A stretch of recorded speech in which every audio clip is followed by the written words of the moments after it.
merupakan mahasiswa di era reformasi ya. Oke, langsung saja akan kita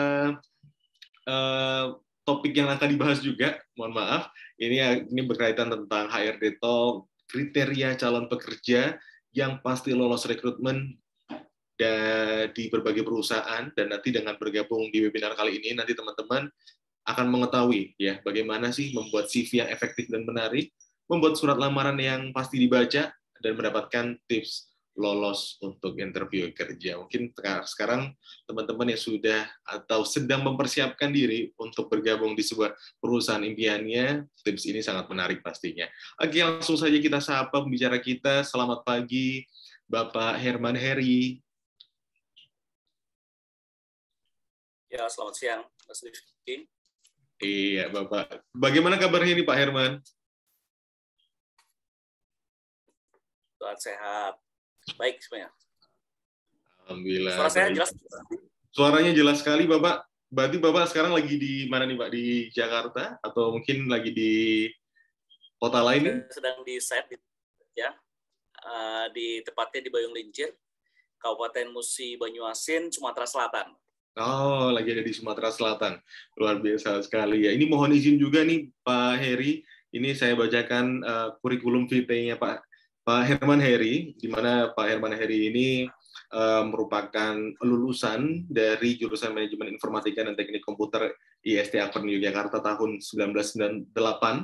Jadi mahasiswa di era reformasi banget ya, Pak Herman. Dan beliau bertempat tinggal selain beliau di Bekasi juga, di Bekasi, Jawa Barat, juga tinggal di Kota Jambi juga ya, Bapak ya.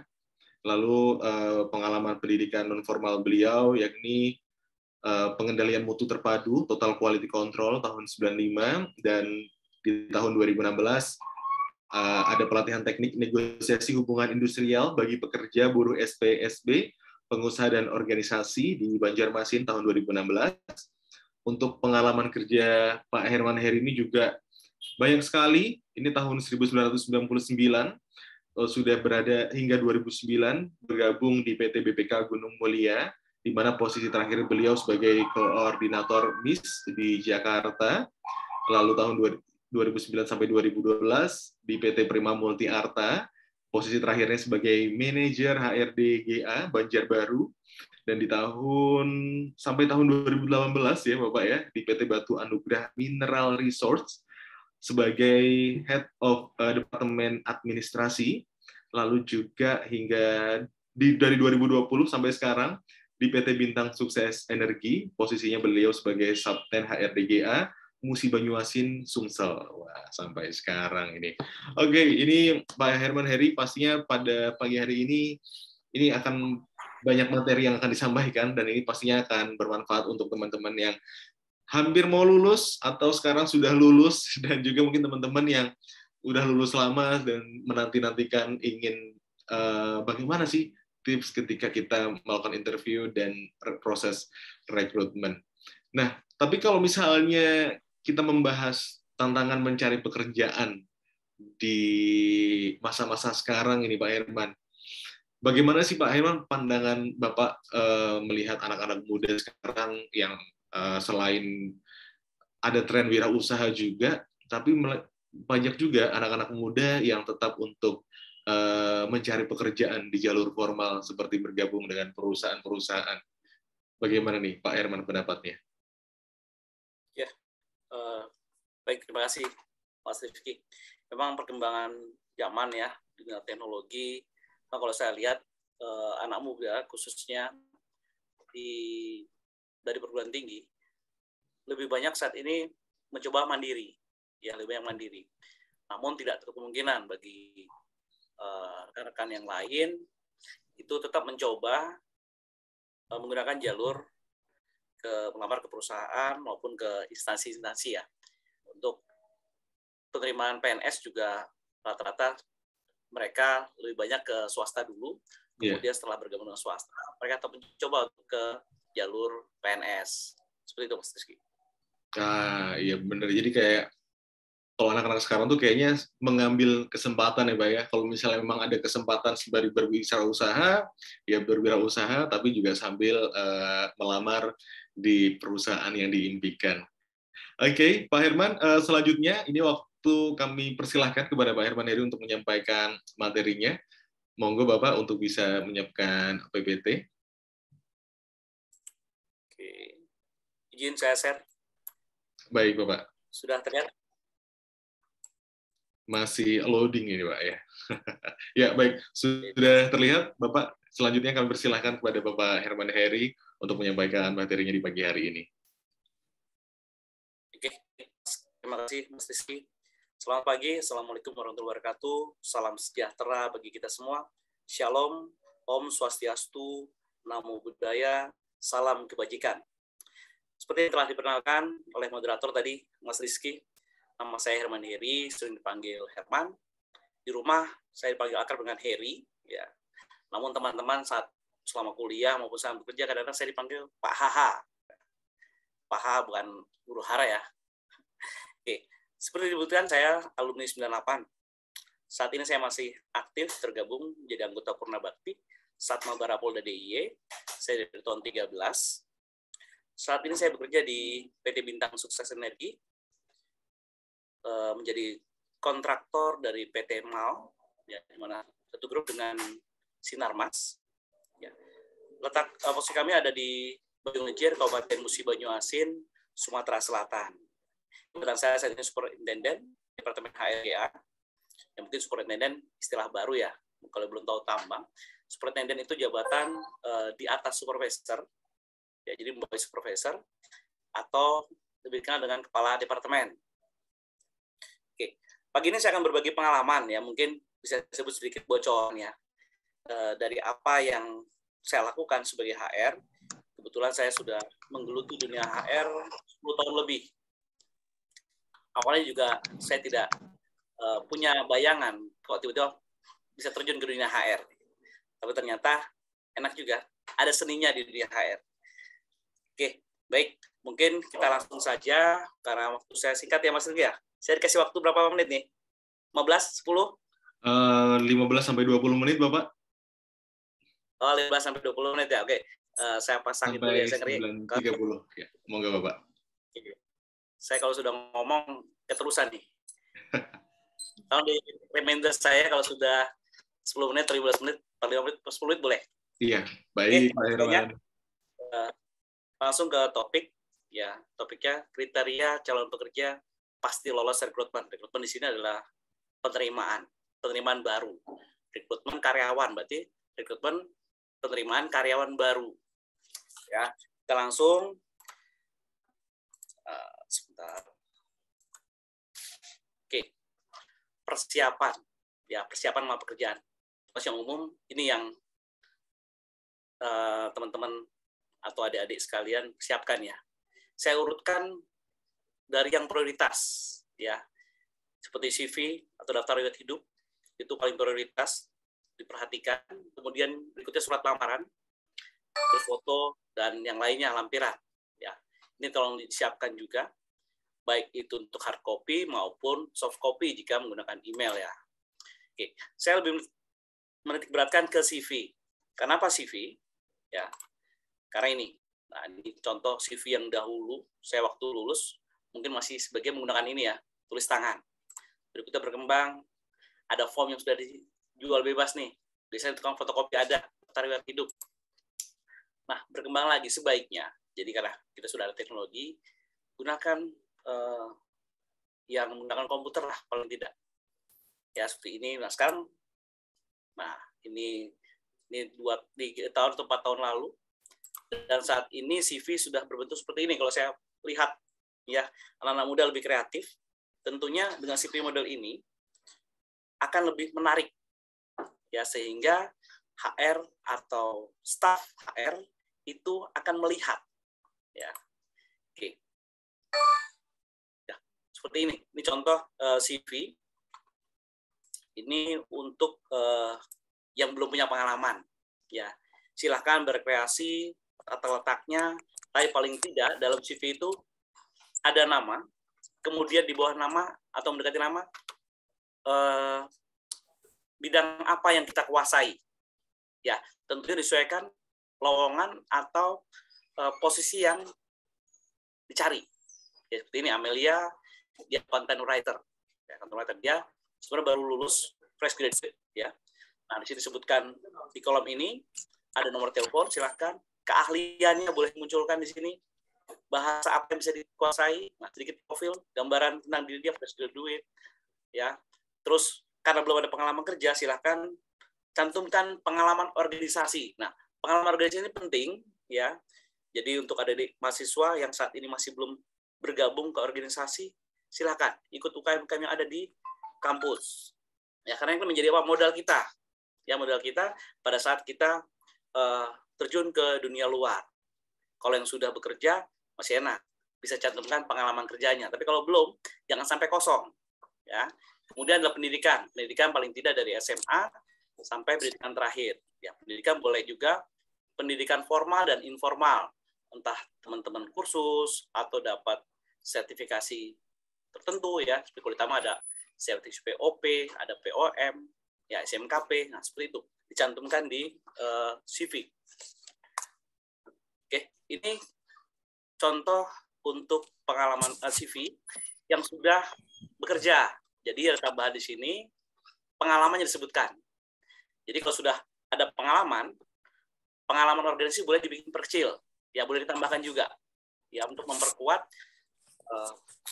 lamaran kita. Oke, kita lanjut. Nah, berikutnya strategi berikutnya adalah waktu lamaran sudah kita buat, kita kumpulkan, masukkan dalam amplop. Ini adalah amplop lamaran-lamaran yang masuk ke perusahaan. Jadi jangan berpikir bahwa amplop kita tersusun rapi. Kalau sudah banyak, ratusan, bahkan saya pernah waktu buka lowongan pekerjaan, itu hampir 2 karung masuk. Ya, 2 karung. Sampai ada seperti ini juga nih. Mungkin dia udah capek bikin lamaran ya. Pada yang termasuk HRD, saya sudah capek. Saya buat lamaran, uang habis beli mau fotokopi. Moga-moga kali ini saya bisa diterima. Kalau tidak, saya doakan kena ajab. Waduh, ya. Sebagai HR, didoakan seperti ini ya. Nah, 26. Ini adalah putusasaan berulang, tidak diterima atau tidak dipanggil ya. Harapannya kita jangan putus asa. Oke, baik. Nah, jadi amplop ya hal yang sederhana yang kita beli. Ini juga ada triknya. Jangan sampai terlewat. Oke, yang pertama di posisi di sebelah kiri ya, sebelah kiri atas itu. Kalau di amplop sih sebelah kanan ya. Di pengirim jangan lupa sertakan nomor HP. Mungkin alamat tulis singkat nggak apa-apa, tapi nomor HP ini seringkali tidak dicantumkan, lupa karena buru-buru. Kemudian di pengirim, ini kita melalui pos ya, pastikan agar lebih cepat kode pos dicantumkan, ya. Jadi lebih cepat untuk pengirimannya, karena kita bukan hanya kita yang melamar di perusahaan tersebut. Kemudian adalah posisi, ini juga mempercepat staf HR atau yang menerima lamaran itu mengelompokkan. Kadang-kadang ada ratusan, ya banyak lamaran, malas nih, yang nyeleksi, langsung lewat-lewat. Siapa tahu pas lewat lamaran kita, akhirnya terlewat, tidak terbaca atau tidak terbaca. Oke. Ini untuk email. Jadi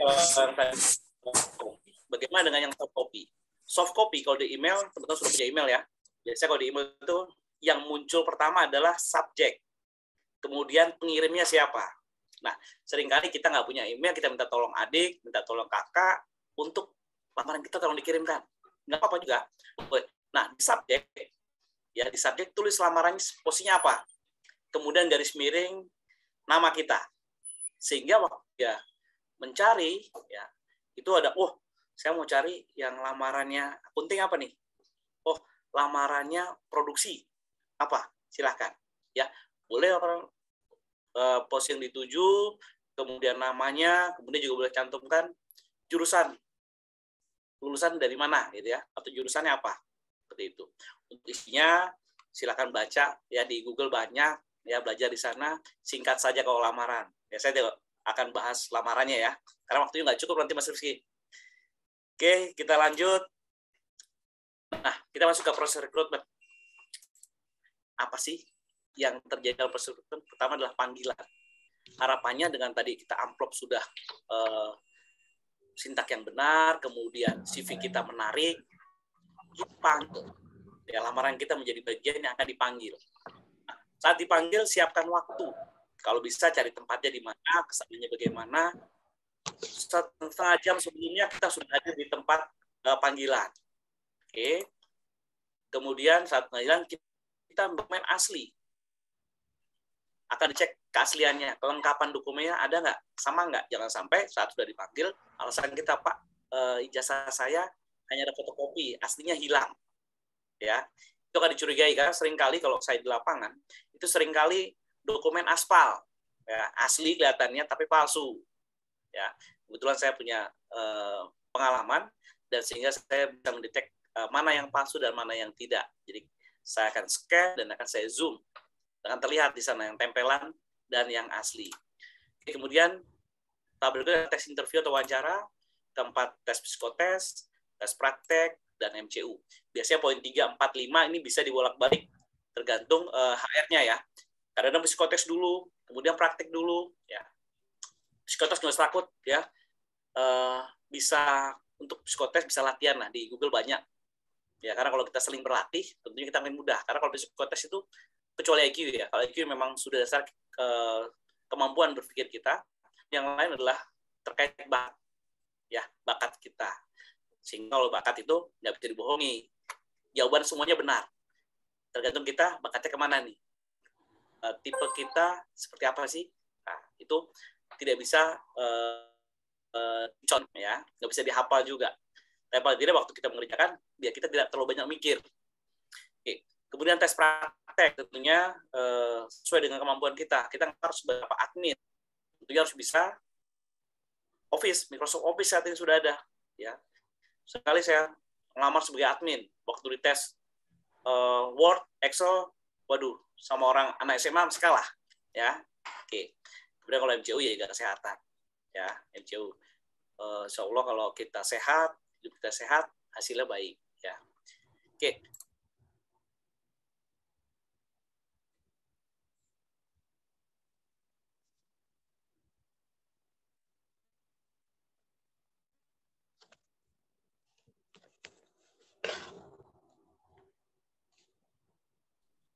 Baik, sepertinya karena ada gangguan teknis, mohon ditunggu sebentar, teman-teman.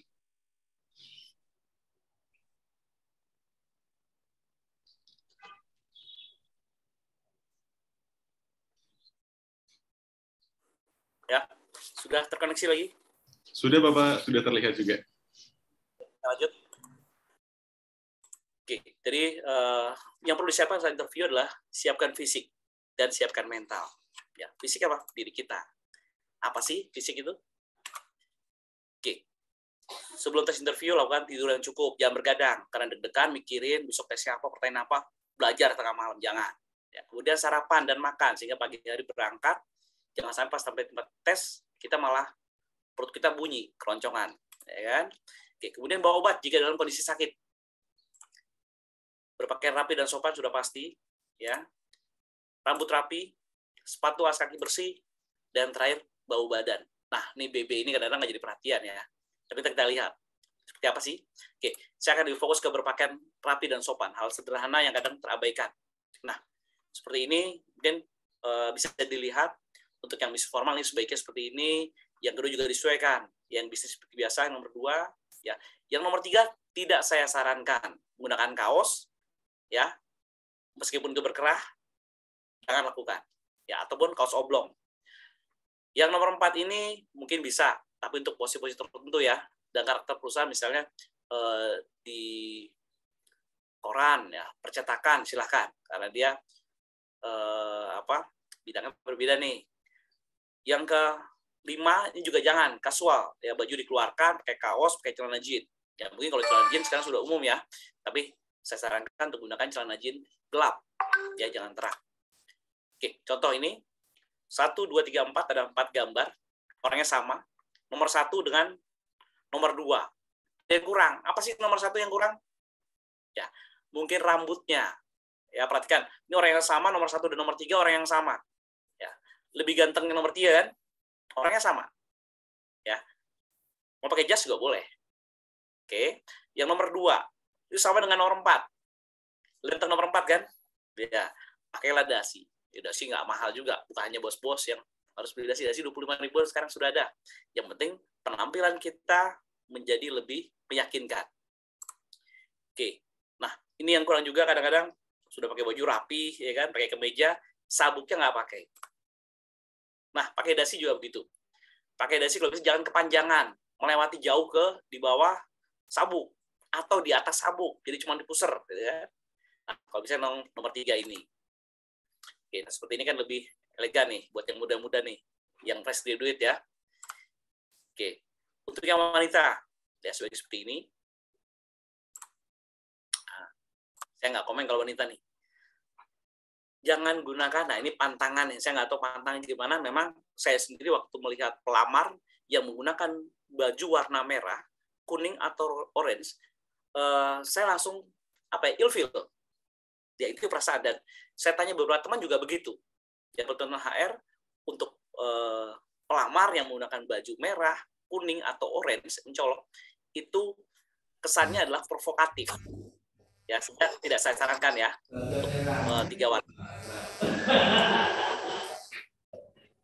Untuk sepatu ya sebaiknya gunakan yang wanita yang pendek aja, jangan high heel. Menyulitkan Anda sendiri nanti. Oke. Untuk sepatu yang kasual juga jangan, cat kalau bisa yang pantofel atau yang lebih, kalau seandainya sepatu cat boleh tapi warna gelap, ya. Oke. Nah, yang tadi saya bilang BB, bau badan, ya. Waktu pertama datang mungkin rekan sesama pelamar juga udah nggak nyaman tuh dibuat Anda buat. Kalau Anda kan nggak merasakan ya, orang lain yang merasakan. Nah, berikutnya lebih parah adalah si HRD-nya atau pewawancaranya. Ya sudah ilfil duluan. Ya jangan sampai dia belum nanya aja sudah ilfil. Sudah, berarti pertanyaan tinggal basa-basi aja tuh. Ya. Obat cuma 1, parfum. Parfum mahal, belilah deodoran. Ya, harganya murah nih. Atau bedak BB hanya Rp3.000. Ya, yang penting bau badan lewat. Oke. Berikutnya siapkan mental. Ya kalau tadi fisik, sekarang mental. Apa sih? Saat datang kita ke tempat tes, ya, tes interview atau wawancara, kita posisi tersenyum. Yang meskipun kita sedih, meskipun kita sama orang marah, tetap smile, ya, senyum. Kemudian jangan berkeringat. Orang yang gugup, yang takut, yang was-was akan lebih banyak berkeringat, mengeluarkan keringat. Kemudian tetap fokus. Untuk tetap fokus gimana? HP kalau sudah di tempat tes, hendaknya dimatikan. Atau kalau takut di silent saja. Jadi jangan sampai saat kita sedang duduk menunggu cemas, tiba-tiba telepon masuk. Ya, oke, kita fokus. Berikutnya tenang. Berikutnya lagi apa? Berpikir lugas. Apa sih berpikir lugas? Nggak usah pikir yang macam-macam. Tetap fokus saja. Ya, jangan ada pikir yang lain. Hilangkan dulu. Oke. Nah, yang paling penting adalah percaya diri. Kenapa? Karena 5 yang di atas, ya 5 yang di atas itu semua bisa terwujud dengan percaya diri. Ya, percaya diri. Sebenarnya percaya diri bisa dibentuk oleh diri sendiri. Ya, tentunya teman-teman yang sudah ikut di organisasi, di UKM atau organisasi masyarakatan, percaya dirinya lebih baik daripada yang hanya menjadi mahasiswa, hanya kuliah, pulang kuliah. Nah, percaya diri akan berkurang nantinya. Oke. Percaya diri akan memunculkan bahasa tubuh. Seperti apa sih tadi saya bilang? Waktu orang cemas, dia banyak gerak sehingga berkeringat. Oke. Untuk yang tenang, tentunya nggak perlu berkeringat, dia karena tenang, ya kan? Oke. Bahasa tubuh. Pertama adalah pandangan mata. Ya, sehingga kalau kita tenang, pandangan kita tertuju pada orang yang menginterview kita. Jangan noleh kanan, noleh kiri, atau lihat yang lain, lihat atas, lihat bawah apalagi. Ya. Kemudian jabat tangan. Nah, untuk jabat tangan ada sedihnya juga nih. Jangan terlalu lembut. Ya, malu-malu, jangan. Kita seperti orang salaman, hentakan sedikit. Jangan terlalu keras juga. Kalau terlalu lembut, orang akan menilai kita tidak punya semangat. Ya, kalau terlalu keras, kita akan dicas, dianggap sebagai provokator, orang yang provokatif nih. Ya, oke. Salaman yang bisa berjabat tangan, atau kalau sekarang karena COVID, ya melanjutkan COVID, kita sudah tidak bersalaman, tapi cukup mengepal dan disentuh. Ya, oke.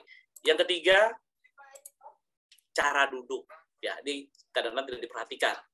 Cara duduk, contoh yang pertama itu dia duduk, di depannya ada berkas lamaran dia, lalu tangannya di depan menutup berkas lamarannya. Itu juga tidak disarankan. Atau kalau tidak ada berkas, duduknya juga tangannya di atas. Ya, itu juga tidak disarankan. Kenapa?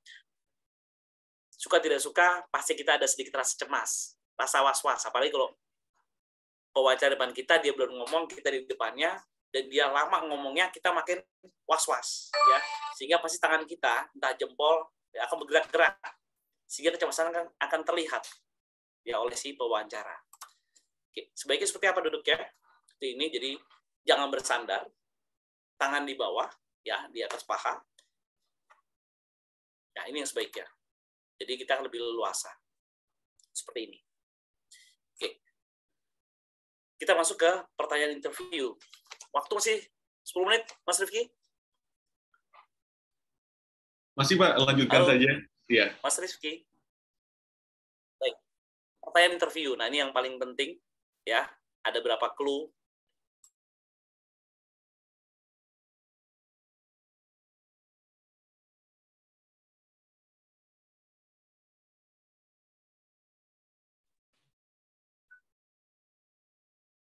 Baik, karena masih terkendala teknis, kita tunggu terlebih dahulu.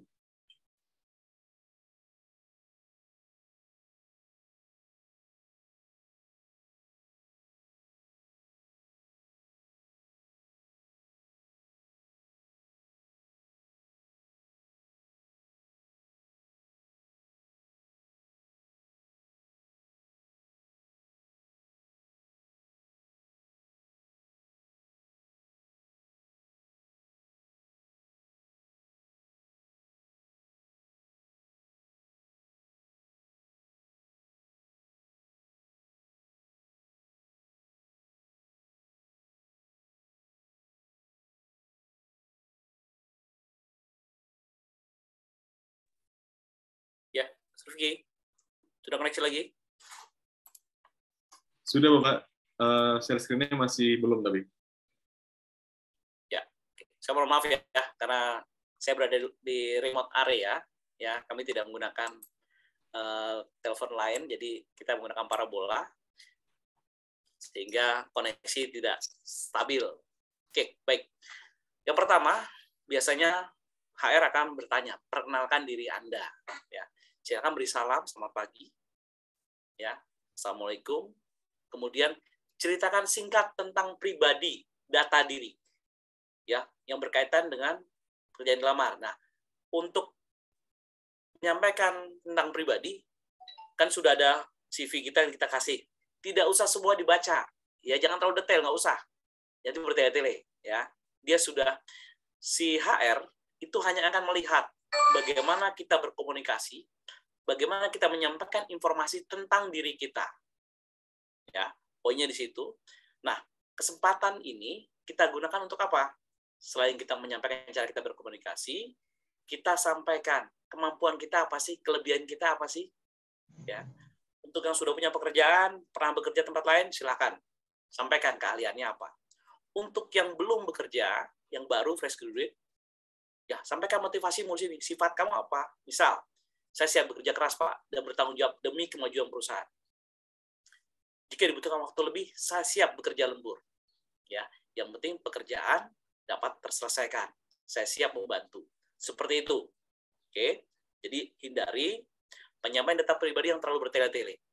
Kemudian menceritakan hobi. Ini juga jangan jadikan yang pertama ya, waktu perkenalan, jangan. Oke. Kemudian yang terakhir yang perlu diingat, jangan memelas. Pak, tolong Pak, saya butuh sekali pekerjaan. Tolong Pak, saya sudah lama melamar sana sini. Nah, usahakan jangan. Ya, jangan memelas kepada perusahaan, tapi tunjukkan bahwa Anda profesional. Oke. Untuk yang kedua, oke. Apa yang kamu ketahui tentang perusahaan? Nah, waktu kita dapat panggilan, tentunya kita harus segera aktif, atau waktu melamar, ini perusahaan apa sih? Oh, ada Contoh dari saya di BSE, Bintang Sukses Energi, ini perusahaan apa ya Bintang Sukses Energi ya? Jangan-jangan perusahaan batu baterai. Nah, saya browsing, saya tanya teman, apa sih BSE itu? Oh, ternyata perusahaan kecap. Bukan. Ternyata BSE adalah perusahaan yang bergerak di pertambangan, saya buat batu bara. Nah, cari tahu BSE itu letaknya di mana, kantornya di mana, tahun berapa kalau bisa tahu. Kalau nggak tahu apa, yang penting kita tahu perusahaan apa, itu paling penting. Ya, tidak perlu dihafal. Tahu secara garis besar aja perusahaan bergerak di bidang apa. Ya, saya waktu ditanya, kamu tahu nggak ini perusahaan apa? Enggak, Pak. Nah, ya, HR akan melihat ini orang kok ngelamar asal-asalan gitu kan, yang penting diterima. Oke, yang ketiga, pertanyaan kenapa sih tertarik melamar di perusahaan tersebut? Kenapa sih Anda tertarik melamar di perusahaan saya? Ya, pertama ini adalah untuk menggali motivasi kerja kamu di perusahaan tersebut. Kebanyakan ya akan menjawab, oh kan perusahaan bapak besar, perusahaan bonafit, gajinya besar, ya orangnya keren-keren gitu kan, pakainya rapi-rapi gitu kan. Usahakan jangan itu. Ya, sebaiknya ceritakan ketertarikan kita dengan perusahaan tersebut. Kamu lihat, oh Pak, perusahaan Bapak sangat berkembang, Pak, terkenal, ya, sangat baik. Saya ingin juga ingin kembang di perusahaan Bapak. Ya, ceritakan latar belakang pendidikan kamu, pengalamanmu, skillmu, ya cocok di perusahaan tersebut. Oke, untuk yang ketiga. Yang keempat adalah mengerti posisi yang dilamar di perusahaan tersebut. Jadi saya biasakan tanya, kamu sini melamar apa? Meskipun sudah tertulis tuh. Ya kadang-kadang dia saking banyaknya lamaran, bikin lamaran, dia lupa. Karena dilamar posisinya beda-beda. Saya lupa, Pak. Yang di sini kemarin saya tulis lamarannya apa ya? Nah, ya hati-hati dengan itu. Jadi kalau ngelamar banyak, misalnya 100 lamaran, 100-100-nya Anda tulis. Misalnya ke BSE ngelamarnya sebagai driver. Ini ngelamarnya sebagai admin. Ke perusahaan ini ngelamarnya sebagai orang produksi, seperti itu. Ya, apa? Jadi waktu datang kita, oh, kemarin ngelamar apa di sana ya? Sehingga waktu pertanyaan, Anda bisa menyampaikan, ya, posisi apa yang dilamar, pekerjaannya seperti apa, paling nggak tahu. Ya jangan coba-coba. Ini bukan tempat kursus. Ya dunia kerja bukan tempat kursus. Jadi kamu mau sebagai apa? Jadi admin. Apa sih admin? Ya Pak, kerjaan administrasi, mendokumentasi, mengetik, memfiling, nah seperti itu. Yang saya mau tanya, dilamar apa? Admin Pak. Tahu posisi admin kerjanya apa? Nggak tahu Pak. Nah, ya jangan. Oke, yang kelima. Pertanyaan lingkungan kerja seperti apa yang kamu mau? Ya, ini juga hati-hati nih. Ya, kita harus lihat dulu posisi apa yang kita lamar. Contoh posisi orang keuangan misalnya. Nah, kita tahu kalau orang keuangan tidak terlalu banyak berinteraksi dengan orang, bekerja sendiri. Silakan sesuaikan. Misal dengan keuangan saya lebih suka sendiri Pak, karena butuh ketelitian. Tapi tetap saya bisa berkoordinasi dengan orang lain. Oke. Di bagian produksi, saya lebih suka bekerja secara tim, Pak, dengan banyak orang. Kalau produksi bekerja sendiri, nggak mungkin. Ya kan? Saya lebih suka sendiri, Pak. Ngelamar sebagai apa? Saya masuk ke tim produksi, Pak. Nggak akan keterima. Ya, karena tidak sesuai. Oke. Kompetitif, kooperatif, ya mungkin persaingan itu penting, ya. Karena kita ingin berkembang, ingin maju. Dan kita juga harus membuka diri saat kita ada posisi lebih tinggi, lalu rekan kita yang diusulkan, jangan juga kecil hati atau patah hati, ya, tetap semangat. Yang keenam, apa yang bisa kamu berikan pada perusahaan di posisi tersebut? Nah, ini biasanya kalau yang sudah pengalaman, sampaikan skillmu, ya, sampaikan harapanmu ketika bekerja tempat baru, kamu dapat lebih baik. Oke, yang ketujuh. Nah, biasanya nih untuk yang sudah bekerja, terus resign, melamar lagi ke perusahaan yang baru. Ini bagi yang sudah pernah bekerja ya. Kenapa kamu resign? Nah, ini ada beberapa pelamar yang menyampaikan, Pak, ya Pak, saya kemarin di sana itu gajinya kecil, Pak. Di sana istirahatnya nggak ada, Pak. Di sana HRD-nya galak, Pak. Ya, nah itu jangan. Jadi kalau bisa kita jujur, tapi jangan menjelekkan pihak manapun. Ya, di sini akan terlihat. Jadi kalau kamu dewasa, kamu resign, saya tidak berkembang di sini, ya saya pindah ke tempat lain, keluar. Ya, itu menunjukkan kedewasaan kamu. Terus kamu bisa menghadapi konflik tanpa menjelekkan orang lain. Ya, memang kalau resign itu atau berhenti, memang jadi problem. harapannya kalau resign, untuk yang sudah bekerja ya, jangan dalam waktu yang singkat. Kalaupun singkat dan terpaksa, usahakan pengalaman kerjamu, misal baru 3 bulan, 6 bulan, ya, tidak usah dicantumkan di CV. Kenapa? 6 bulan di perusahaan A berhenti. Kemudian di perusahaan B 3 bulan. Berikutnya lagi perusahaan C 6 bulan juga. Nah, di CV banyak pengalamannya memang. Hanya waktunya hanya sedikit, sebentar-sebentar berhenti. Nah, ini kutu loncat. Biasa sama HR menjadi perhatian khusus, itu akan disingkirkan. Ya, bukan berarti banyak pengalaman, ya akan banyak, wah ini jadi perhatian bagus. Enggak. Banyak pengalaman, lihat masa kerja berapa lama. Kalau cuma sebentar, tentunya akan disingkirkan. Berarti orang ini kutu loncat nih. Ya. Sehingga tidak saya sarankan untuk yang pengalaman kerjanya hanya sebentar, jangan dicantumkan di CV. Oke. Kemudian sampaikan bahwa kamu butuh tantangan baru. Itu paling penting sih. Ya, saya berpindah, Pak. Saya di sana sudah jenuh. Saya sana sudah berada di zona nyaman, Pak. Saya tiap hari datang ke kantor mengerjakan kerjaan yang sama, dan saya sudah mentok tidak bisa berkembang lagi, Pak. Saya punya semangat ingin berkembang lagi, ingin berikan yang lebih dari kemampuan saya. Di sana sudah nggak bisa, Pak. Mungkin di sini saya bisa. Ya. Oke. Untuk pertanyaan berikutnya nomor 8. Apa yang dilakukan ketika menghadapi lingkungan kerja yang tidak kamu inginkan? Nah, selain ini, jawab dengan jujur, nggak ada salahnya. Ya, ketika setiap orang punya cara masing-masing untuk menangani stres dan berada dalam situasi yang tidak menyenangkan. Nah, di sini ingin mengetahui, apakah kamu orang yang cukup dewasa bertanggung jawab dengan tugas-tugas ketika bekerja nantinya, atau malah orang yang menunda, menghindari konflik, menelantarkan pekerjaan. Nah, di sini kita harus siap nih. Apa yang dilakukan ketika menghadapi lingkungan kerja yang tidak kamu inginkan? Karena kita pekerja yang dibayar oleh perusahaan, berarti, ya Pak, saya siap dengan lingkungan kerja seperti apapun. Tentunya, pada saat saya ada konflik, saya lebih mementingkan pekerjaan saya selesai dahulu. Ya, saya akan singkirkan konflik. Saya singkirkan orang-orang yang iri hati atau yang memang sabotase, yang penting pekerjaan selesai dulu. Ya, hindari konflik. Ya, oke. Yang 9. Nah, ini sedang ada proses tempat lain atau tidak? Melamar tempat lain nggak nih? Atau masih nunggu tempat lain tidak? Sampaikan. Iya, Pak. Kita profesional saja. Saya ada melamar di perusahaan A, di perusahaan B, dan saya sudah tes, atau belum. Sampaikan, karena memang saya ingin berkembang.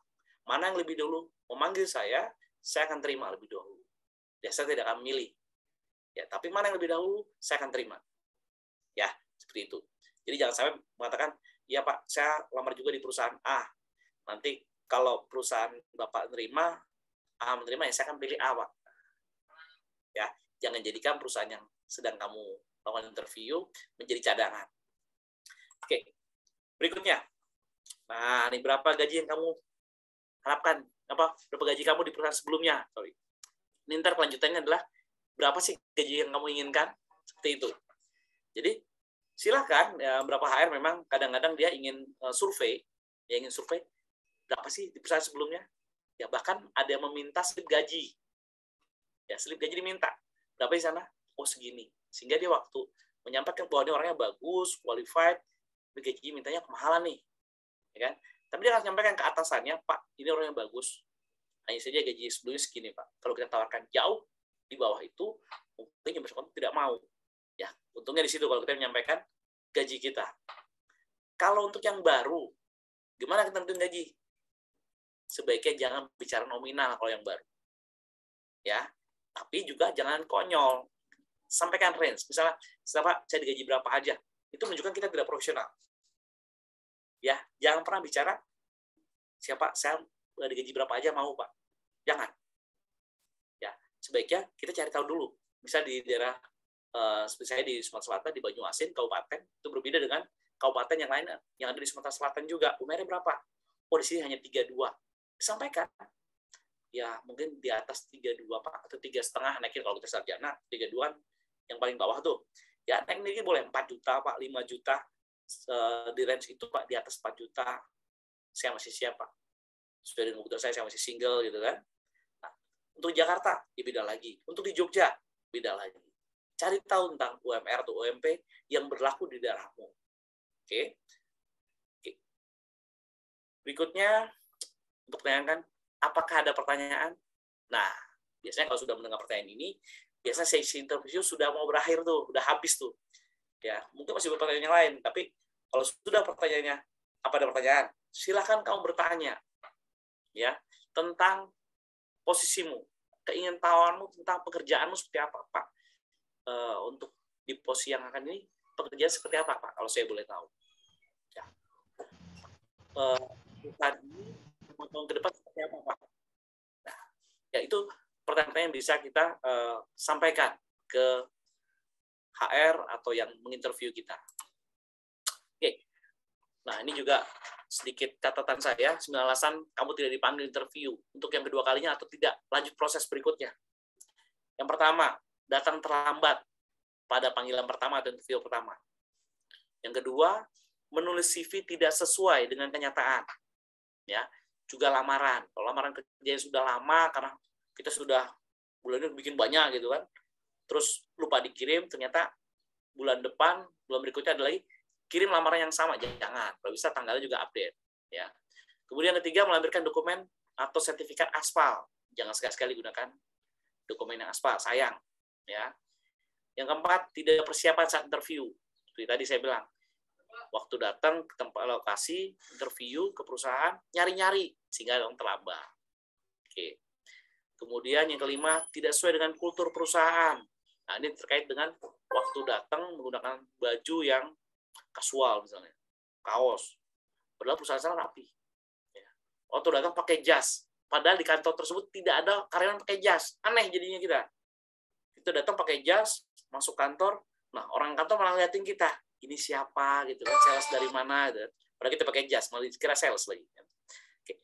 Atau sebaliknya, waktu di sana, kalau di Jakarta, di kantor-kantor yang gedung tinggi-tinggi itu, ya, itu pakai jas, pakai dasi. Kita datang pakai apa? Hanya pakai kemeja lengan pendek. Itu juga jangan. Ya, usahakan kita pakai dasi, pakai lengan panjang. Ya, syukur-syukur kalau pakai jas semua, kita juga pakai jas. Ya. Kemudian keenam, saat interview pertama hanya menjawab ya dan tidak. Ya, jawabannya pendek-pendek saja, tidak ada penjelasan.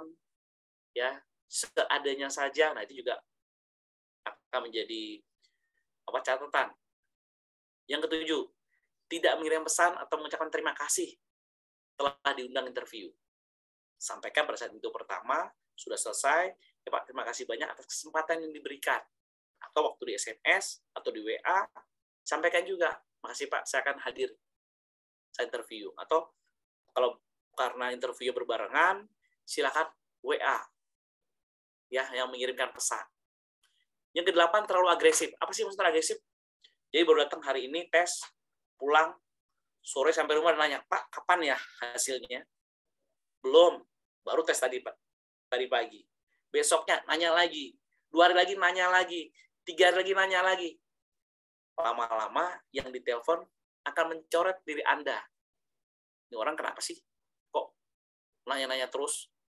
Kan haknya hak di kami, hak di kita yang akan kalau tersebut dipanggil atau tidak. Ya, jadi jangan terlalu agresif. Yang kesembilan, referensi yang kamu berikan kesan buruk terhadapmu. Nah, di sini adalah terutama untuk teman-teman yang sudah bekerja nih. Baik-baiklah Anda dengan HR. Baik-baiklah Anda dengan atasan Anda. Kenapa? Di dunia HR, biasanya kalau melamar tempat lain, HR akan bertanya kembali ke HR di perusahaan sebelumnya. Ya. Nah, kalau kita keluar tidak baik-baik atau menghilang, gitu kan, pas dia atau nggak masuk 5 hari, terus udah resign. Ya, tentunya HRD di perusahaan baru akan bertanya, nelpon ke HR, ke saya misalnya, Pak Herman, nama Udin, bagaimana tempat Bapak ya, resign, ini sudah resign di tempat Bapak. Oh iya Pak, kemarin 5 hari tidak masuk bekerja. Otomatis ya kesan buruknya langsung tercopy oleh HRD yang berikutnya di tempat kamu melamar. Otomatis tidak akan dilanjut untuk proses berikutnya. Oke, saya kira cukup dari saya itu. Ini sedikit kata-kata motivasi ya dari Wayne Hsieh-nya. Sebagian orang bermimpi untuk sukses. Ya, kita semua punya mimpi untuk sukses. sedangkan sebagian lainnya bangun pagi dan mewujudkannya. Jadi percuma kalau kita cuma bermimpi untuk sukses. Ya, sebaiknya sukses itu ada dalam diri kita. Kita bangun pagi dan wujudkan mimpi suksesmu itu. Ya, oke. Terima kasih banyak. Itu yang bisa saya sampaikan. Mas Rizky, saya kembalikan. Baik, terima kasih Pak Herman, luar biasa sekali materi yang disampaikan tadi, cukup banyak tips dan juga pandangan-pandangan baru ya Bapak ya. Kadang kan misalnya kita sebagai fresh graduate yang masih malu-malu, tapi ternyata dari sudut pandang sebagai seorang HR, komunikasi yang profesional itu juga dibutuhkan ya Pak ya. Bagaimana kita ya bisa menyampaikan bagaimana alasan, mungkin alasan ingin melamar dengan alasan-alasan profesional, ingin pengembangan karir, atau mungkin juga ingin keluar dari zona nyaman yang mungkin di perusahaan sebelumnya dan monoton dan ingin mendapatkan tantangan baru, yang tentunya ini perspektif yang bisa memperbaharui kita semua di pagi hari ini. Baik, selanjutnya kita akan masuk ke sesi tanya-jawab, teman-teman. Kami persilahkan untuk bisa menuliskan pertanyaannya melalui kolom chat, dan ini sudah ada Bapak yang mengirimkan pertanyaan melalui kolom chat. Saya bacakan untuk Pak Herman di pagi hari ini. Yang pertama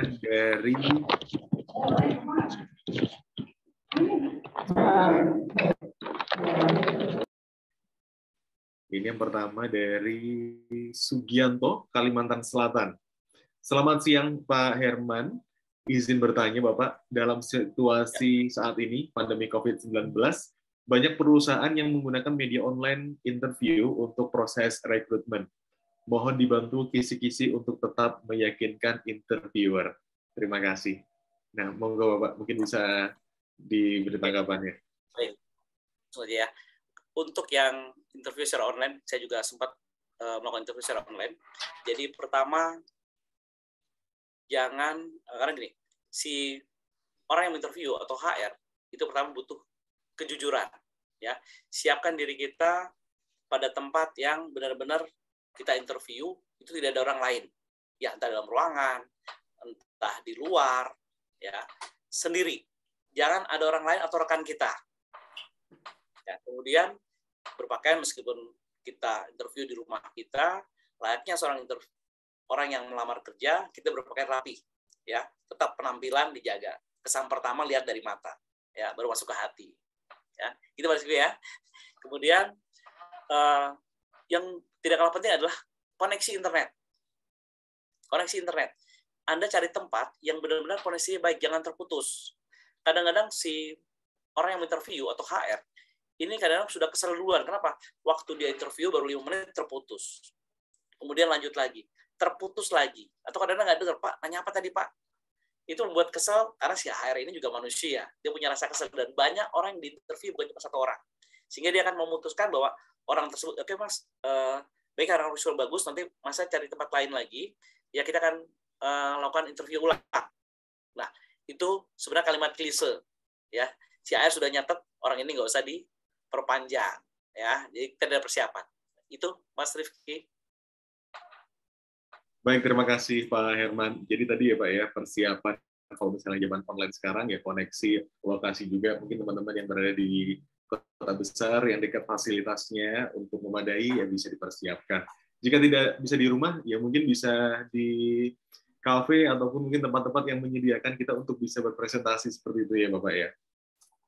Oke, semoga ini cukup menjawab untuk Bapak Sugianto dari Kalimantan Selatan.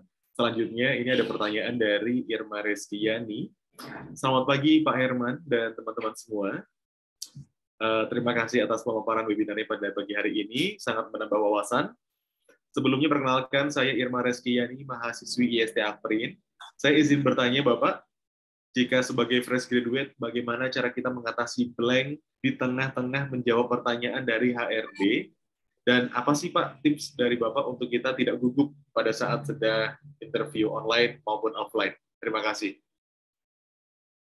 Monggo Bapak Herman. Baik, saya panggil Mbak Ira ya. Oke. Mbak Irma ya, Irma. Oke, Mbak Irma. Mbak Irma. Ya, ini yang di awal tadi kita memang perlu percaya diri. Mbak Irma sudah semester berapa nih? Kalau saya boleh tahu nanti, ya. Oke, mungkin sudah sekian tahun atau baru setahun, baru 2 tahun ya, baru setahun. Nah, ini kesempatan. Modal adalah percaya diri. Percaya diri dapat dari mana? Kita bisa berlatih sendiri memang. Meskipun lama, untung-untungan juga. Percaya diri dapat apa enggak? Nah, disinilah kita pentingnya ikut organisasi. Baik organisasi ada di masyarakat maupun organisasi UKM yang ada di kampus. Ya, organisasi itu penting. Membentuk mental kita. Mungkin kalau di kampus-kampus ada UKM baru ya. Apa kalau di Akprin banyak UKM juga kan? Ada Mapala, ada Menwa, ada ISTA, radio ya, nah, itu juga UKM juga, atau ada Satmabara, ya, itu membentuk mental, membentuk kepercayaan diri, sehingga mungkin Mbak Irma kalau sudah ikut ke sana nggak akan bertanya lagi, Pak gimana ya untuk percaya diri, ya, percaya diri memang karena terkait dengan diri kita, itu yang membentuk diri kita sendiri, ya, nggak bisa orang lain bentuk Bim Salabim, Irma punya rasa berani, ya, hilang rasa takut, tidak bisa dibentuk seperti itu, ya. Tapi kita manusia sosial, kita harus berinteraksi dengan orang lain, banyak berinteraksi, kita akan dapat perubahan tentang diri kita, ya. Itu dari saya, Mas Rizky. Jadi untuk percaya diri, ya kita harus belajar dari lingkungan, membentuk diri kita. Ya, jadi baiknya untuk teman-teman yang adik-adik yang masih kuliah, ikutlah organisasi yang ada di kampus. Ya, jika tidak, wah, saya nggak di kampus Pak, di rumah ada Karang Taruna, silakan ikut. Ya, karena itu membentuk percaya diri kita. Ya, oke, cukup dari saya, Mas. Ya, baik. Terima kasih Pak Herman. Jadi kita mengikuti organisasi, baik itu di kampus ataupun mungkin di kampung, itu juga akhirnya melatih bagaimana kita berkomunikasi dengan orang lain dan juga sebagai sebuah organisasi. Baik, kita ke pertanyaan berikutnya. Ini ada dari Zazin, FKIM Kulon Progo. Selamat siang, izin bertanya. Terkadang ada dari beberapa pabrik melakukan perekrutan dengan metode pejabat setempat. Untuk kualitas dan kuantitas kadang kurang memenuhi persyaratan, tapi tetap diterima. Bagaimana cara HRD menyikapinya? Dan apa itu memang kebutuhan atau keterpaksaan? Nah, ini menarik nih Pak. Bagaimana nih Pak Herman melihat ada perekrutan tapi dengan metode pejabat setempat, namun kualitas dan kuantitas terkadang kurang memenuhi dari persyaratan, tapi tetap diterima nih Pak. Oke, baik. Terima kasih Mas atau Pak nih, Pak Zazin ya, di Kulon Progo. Oke, ini saya dulu pernah KKN di Kulon Progo nih. Saya di Girikondo dulu. Oke, Mas Zazin, ini mungkin kalau saya lihat Mas Zazin ini sebagai orang yang berkecimpung di HR juga nih, ya. Di HR, bukan pelamar nih, ya. Sama pertanyaan adalah bagaimana nih menyikapinya jika kita harus merekrut. Memang gini, merekrut orang lokal. Memang ada perjanjian tidak tertulis, ya, tidak ada undang-undangnya. Ya, paling tidak ada anjuran kita memberdayakan masyarakat sekitar. Ya, tentunya kita juga harus pandai-pandai nih. Jadi berapa persen karyawan lokal, berapa persen karyawan luar. Tentunya untuk posisi-posisi yang tidak membutuhkan skill yang lebih, ya, seperti helper GA misalnya, helper mekanik yang hanya bantu-bantu, ya, tanpa kita butuhkan skillnya, silakan buka lowongan itu untuk masyarakat sekitar. Tentunya kalau ada 10 lowongan, jangan langsung semuanya 10 dibuka. Kenapa? Itu menjadi senjata kita, ya, menjadi bahan kita pada saat ada kita mau rekrut yang tenaga skill satu harus masuk dari luar. Kita masih punya senjata, Bapak. Kita masukin dulu orang lokal. Jadi satu masuk dari luar, satu masuk dari lokal. Ya, jadi tenaga-tenaga non skill itu menjadi senjata HR untuk memasukkan orang lain dari luar, di luar lokal, sehingga ada keseimbangan. Meskipun nanti pada intinya tidak ada keseimbangan juga, karena rata-rata untuk yang skill di sekitaran area kerja kita kurang, ya. Tapi kita pandai lah. Kita masukin orang satu misalnya dari kampung, masukin 2 dari luar, ya, seperti itu. Jadi bersamaan, jangan sampai wah yang orang lokal dimasukin terima semua. Setelahnya yang non skill sudah nggak ada nih. Tiba-tiba kita masih butuh tenaga-tenaga yang skill. Nah, harus ambil dari luar.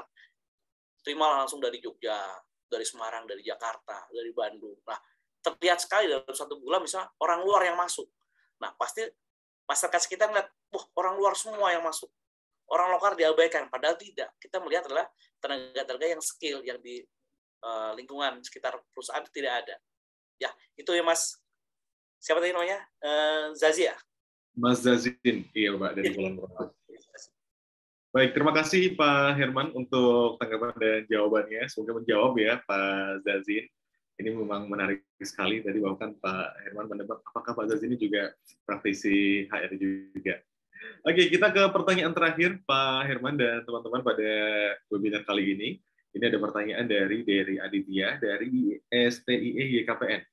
Izin bertanya Bapak, jika HRD memberi pertanyaan saat interview, namun pelamar tidak paham yang dimaksud, apakah boleh meminta penjelasan yang lebih detail atau contoh terhadap pertanyaan yang diberikan dari HRD? Nah, bagaimana nih tanggapannya Pak Herman? Apakah kita boleh menanyakan ulang pertanyaan yang ditanyakan oleh HRD? Ya, oke, baik. Ini dari Aditya ya, pertanyaan bagus sekali. Pada saat kita interview, ya kita kan ditanya, boleh nggak kita bertanya balik? Silahkan, diperbolehkan. Sehingga ada komunikasi 2 arah. Ya, itu yang diharapkan HR. Saat kita tidak tahu, kurang jelas pertanyaannya, sampaikan, Pak, saya kurang paham, Pak. Yang dimaksud seperti apa ya, Pak? Nah, ada komunikasi 2 arah. Jangan sampai sudah nggak ngerti, kita cuma kita ngerti, tapi tidak menyampaikan. Bukan karena kita nggak bisa jawabnya, karena pertanyaan nggak ngerti yang dimaksud. Bertanya apa yang dimaksud ya? Nah, itu. Jadi paling tidak kita ada feedback, langsung bertanya balik untuk memperjelas pertanyaan yang dimaksud. Ya, lebih detail seperti apa sih, Pak? Nah, sehingga kita bisa siap untuk menjawab. Kalaupun tidak bisa menjawab, ya, sampaikan, Pak, mohon maaf, Pak, saya belum paham, saya tidak paham yang Bapak tanyakan. Silakan, nggak apa-apa. Ya, kalau memang sudah detail dijelaskan, tapi nggak ngerti juga, kita nggak bisa jawabnya. Sampaikan. Jangan kita diem lama, gitu kan. Saya pernah kayak gitu. Dia diem nih, orang mikir, atau nggak bisa jawab. Ya, akhirnya saya bilang, ya sudah, jangan sampai si interview HR itu memutuskan sendiri, ya sudah, kita masuk pertanyaan lainnya, jangan. Ya, oke, itu Mas Rizky. Baik, terima kasih Pak Herman atas jawabannya. Boleh ya, boleh disampaikan nanti. Bahkan harapannya adalah adanya percakapan ya Pak ya, dialog antara HR dan juga pelamar. Baik, itu dia. Demikian untuk sesi tanya jawab pada webinar kita kali ini. Dan sudah jam 10 tepat. Namun sebelum kita tutup, mungkin kita sudah menyiapkan 1 buah hadiah untuk penanya kita ini, Pak Herman. Namun ini boleh dipilih langsung oleh Pak Herman. Monggo Pak Herman boleh membantu untuk memilih siapa penanya untuk mendapatkan hadiah di webinar kali ini, Pak Herman. Ini saya chat juga atau saya sampaikan nih? Disampaikan nggak Bapak? Siapa Pak? Oh, sampaikan ya, Pak. Sebenarnya bagus pertanyaannya nih, ya. Dan kebetulan juga saya tadi menangkap ada satu yang mungkin dia memperhatikan, dan mungkin apa yang saya jelaskan tadi cukup menggelitik diri ya terkait pertanyaan tadi, percaya diri dapat dari mana sih? Ya, untuk saudari Irma kalau tidak salah ya, Mas Rizky ya. Oh iya, baik Pak. Ya, tentang percaya diri itu. Nah, itu mungkin saatnya beruntung Irma nih.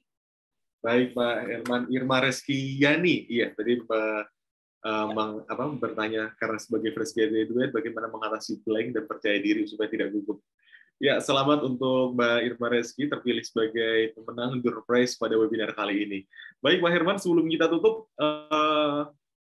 boleh menyampaikan closing statement dan juga mungkin kesan pesannya juga Bapak untuk kegiatan kita pada pagi hari ini. Baik, sebelum kita akhiri, ya untuk adik-adik mahasiswa yang masih kuliah atau sedang mencari kerja, jangan pernah patah semangat. Lebih baik Anda gagal 100 kali dan Anda berhasil. Daripada Anda berhasil 1 kali, ya, tapi gagal di kemudian hari, ya. Betul. Maaf.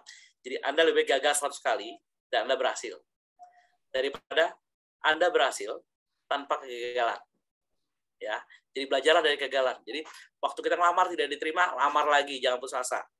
Terus waktu interview tidak berhasil, kita belajar dari interview sebelumnya. Oh, pertanyaan seperti ini. Terus jangan patah semangat. Ya, itu dari saya, Mas Rifki.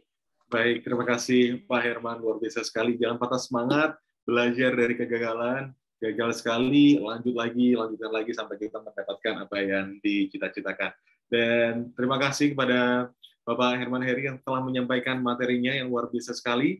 Dan juga terima kasih juga ini sudah hadir bersama-sama dengan kita Bapak Rektor IST Apri Yogyakarta, Bapak Dr. Edi Sutanta STMkom yang juga mengikuti webinar kita pada pagi hari ini. Terima kasih Pak Edi Sutanta sudah mengikuti ya. Baik, sebelum kita akhiri kegiatan kita, terakhir kita ada sesi foto bersama. Monggo kami persilahkan teman-teman semua untuk bisa mengaktifkan kameranya, untuk kemudian nanti akan kita berikan momen kita pada pagi hari ini. Terima kasih Mas Herman atas ilmunya pagi ini. Jangan bosan.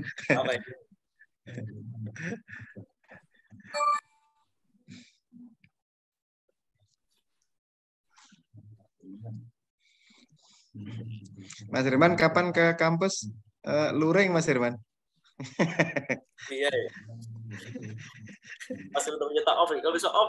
Kalau besok cuti mungkin saya ikut mungkin ya. Ada siap. juga ya. Sip. Minggu Ya. pertama 2 September ya.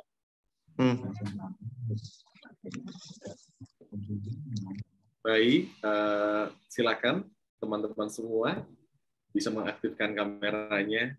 Terima kasih Pak Edi Sutanta sudah hadir. Iya, ini banyak sekali.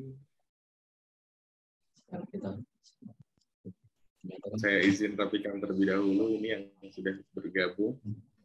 Baik, kita hitung untuk foto bersamanya dalam hitungan 5, 4, 3, 2, 1. Boleh senyum?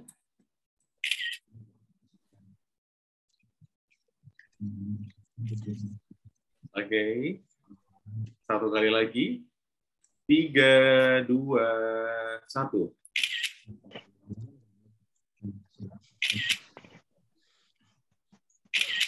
Baik, terima kasih Bapak Ibu semuanya dan sudah mengikuti webinar kita pada pagi hari ini. Dan demikian webinar series dan podcast bersama 50 pembicara muda volume ke-16 persembahan dari Institut Sains dan Teknologi Apri Yogyakarta. Terima kasih kepada Bapak Herman Heri ST yang sudah menyampaikan materinya yang luar biasa sekali, dan terima kasih kepada Pak Edi Sutanta yang sudah hadir. Terima kasih juga kepada para seluruh peserta baik yang sudah hadir dan juga sudah bertanya pada sesi tanya jawab. Terima kasih. Sampai jumpa pada webinar series berikutnya. Saya pamit undur diri. Wassalamualaikum warahmatullahi wabarakatuh dan sampai jumpa. Waalaikumsalam warahmatullahi wabarakatuh. Terima kasih. Terima kasih.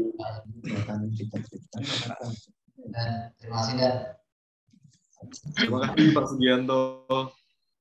Baik Pak, terima kasih. Pak Rektor, Pak Edi Sutanta, terima kasih Pak. Bulan lagi ada ya Mas Alia ya? Bagaimana Bapak? Kayaknya seri berikutnya beberapa ini ya, sebulan lagi kan nggak salah ya? Seperti setiap minggu Bapak, iya ada. Oke, setiap minggu, sip. Terima kasih semuanya. Terima kasih Bapak. Oke, Pak Yazin, terima kasih. Saya izin ya semuanya. Waalaikumsalam. Waalaikumsalam. Terima kasih. Terima kasih.